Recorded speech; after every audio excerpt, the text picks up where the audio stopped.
అత్తయ్య, ఈరోజు మంచి తాజా కోడి దొరికింది. అందరం కలిసి వండుకుందాం. చాలా బావుంది బాబూ. కట్టెల పొయ్యిపై వండితే అసలు రుచి వేరే ఉంటుంది. అత్తయ్య, నేను కూడా నేర్చుకుంటాను. ముందుగా కావాల్సినవి 1 కిలో చికెను, 4 పెద్ద ఉల్లిపాయలు, 3 టమాటాలు, 2 టేబుల్ స్పూన్లు అల్లం వెల్లుల్లి, 4 పచ్చిమిర్చి, కరివేపాకు, కొత్తిమీర, 1 టీ స్పూన్ పసుపు, 1 టీ స్పూన్ ఉప్పు, 1 టేబుల్ స్పూన్ అల్లం వెల్లుల్లి పేస్ట్, 1 టేబుల్ స్పూన్ కారం.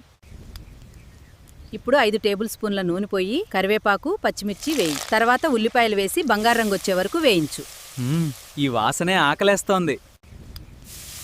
ఇప్పుడు 5 టే వరకు ఉడికించు. తర్వాత మిగిలిన అల్లం వెల్లుల్లి పేస్టు, కారం, ధనియాల పొడి, జీలకర్ర పొడి వేసి నూనె పైకొచ్చే వరకు కలుపు.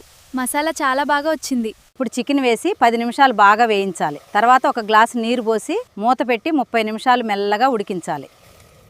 కట్టెల మంటలో నెమ్మదిగా ఉడికితే రుచి అద్భుతంగా ఉంటుంది. Now 1 teaspoon garam masala,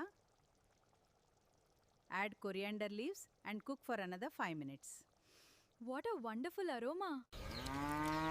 ఈ చికెన్ కూర నిజంగా అద్భుతంగా ఉంది. అత్తయ్య, మీ దగ్గర నేర్చుకోవడం నాకు చాలా ఆనందంగా ఉంది. ప్రేమతో కలిసి వండిన భోజనం ఎప్పుడూ రుచిగా ఉంటుంది. రండి, అందరం కలిసి తిందాం.